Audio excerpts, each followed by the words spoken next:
So welcome on board Tall Ship Phoenix. I want to give you a quick tour of the ship and make you familiar with what she is, what she does, and what it would be like if you were sailing on board the ship, as if you were a crew member. So we're stood here on the main deck. This is where most of our sail action happens. We spend most of your time on either pin rail on port and starboard side here. This one's just been freshly varnished with Epiphane's Rapid Coat. It's looking gorgeous.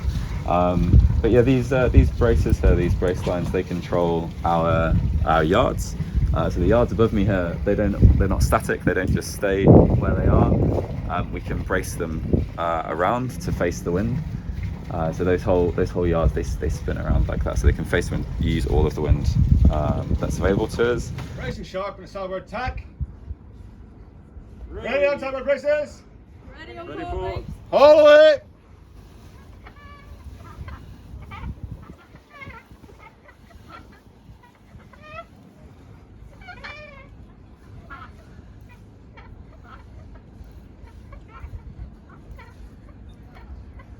All the way, topsail. All the way on course. Hold TG. Make fast, TG. All yards well, make fast. All of these lines here are sheets, and I could go on and on and on about what every line does, but we'd be here all day, unfortunately. Moving further aft on the ship, we come towards the aft deck. Again, this is where most of the crew settle themselves on longer passages and on just in general. Once all the sail action is completed, everyone comes back either to the aft deck for orders or to steer, as everyone takes a turn steering. Big old sail back here, it's called the spanker. Some sailors might want to know why we have the spanker up when we're at anchor, and that's because it faces into the wind and reduces our windage. If you beam on to the swell, it's very rocky, it's not particularly comfortable. We'll head back aft and have a look at the aft deck up there. So this is the helm. So we do steer with this. We get that question a lot. Why is the helm on backwards? It's quite a common question that we get on the ship. It's more conventional. Most ships these days, and in like the 1860s, have this configuration because it's a worm gear inside it. Or on most ships we have hydraulics, much easier. But some have worm gear. Take good care of this space back here. We steer by the compass, by compass binnacle. And you'll notice, for those slightly more astute, we don't have any radar, we don't have any chart plotters or any instrumentation up here. We just have our ignition and our throttle and our steering. So we have all of that equipment. Obviously we need it for safety, modern systems. We have that below deck, but actually on deck it's quite clean.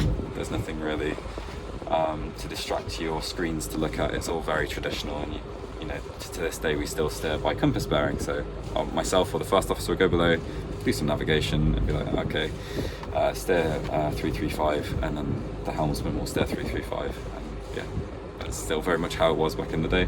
We still have a sextant on board, we still use celestial navigation, so the crew's very keen on all of that.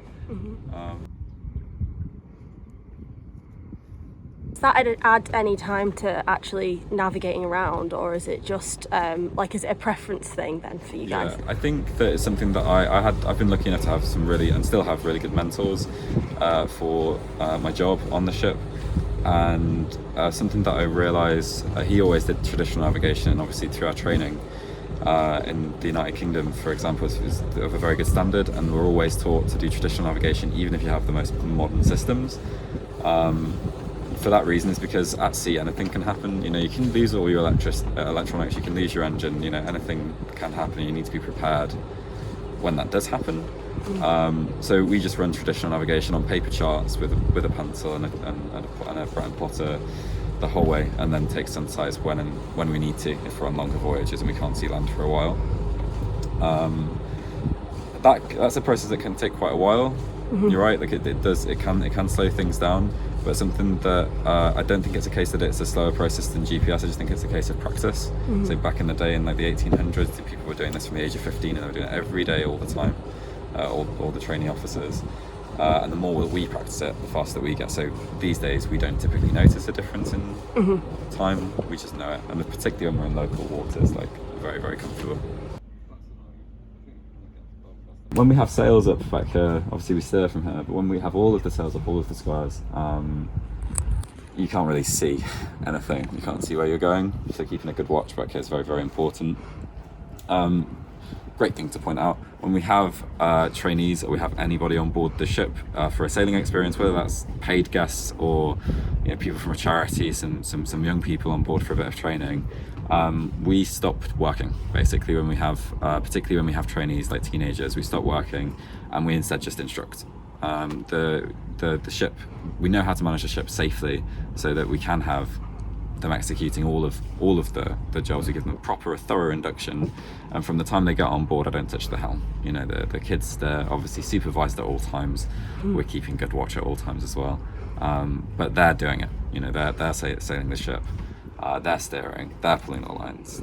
They're getting an education. They're being taught the principles of sailing and why they're doing what they're doing and what is dangerous and what they can't touch and when they can't touch it.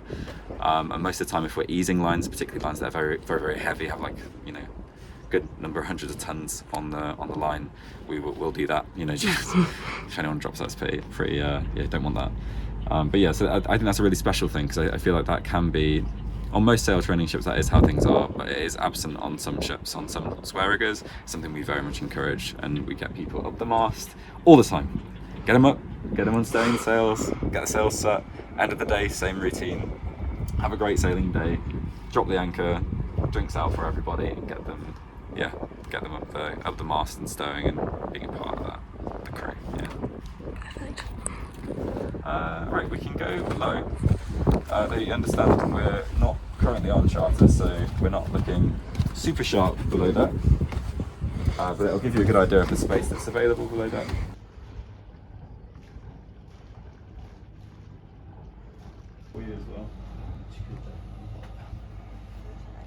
Welcome below deck. We're below deck on the good ship Phoenix. So yeah, we've been refitting our cabins and our below deck space. Unfortunately though, you've joined us at a time when we've got crew in all of the cabins, and we have to respect their privacy. But we do have one cabin that we can have a look at. So this is the general accommodation that we have on board the ship.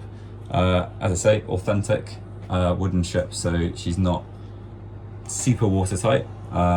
She's definitely, you're not going to get a wet bed or anything, but obviously between the planking and things, the ship moves and it bends in the sea, so it just adds to that very authentic experience on board the wooden vessel, and something that you get used to very, very quickly on board.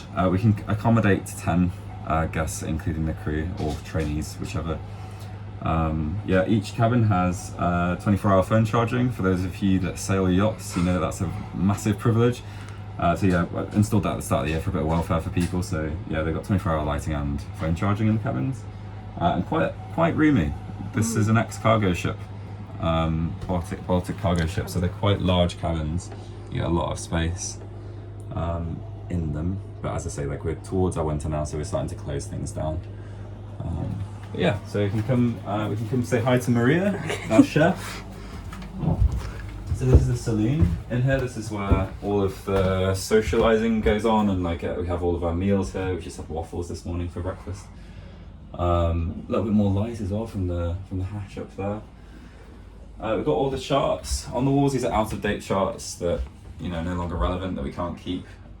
So the owner decided to wallpaper them onto the wall. It's quite cool because some of them have the old tracks from previous sailings on there. So you can see on this one, you can see that our position lines when we're on the southeast of Ireland there. And then we've got a galley. We have a full-time chef on board, so she cooks for us every single day. She cooks for us breakfast, lunch and dinner, and she does a remarkable job. She's a great chef. We have a great time. That's a really important part of seafaring. Actually, you've got to make sure that your crew are healthy, because oftentimes they're not really sleeping, spending all their nights on deck, and 6 on 6 off watches. You need them to have good vegetables and good uplifting food. It really makes a massive difference to morale, and she's done an amazing job this year. If you do join us for a voyage or you're on the ship anytime, you'll definitely meet this crew. It's a quite tight team together.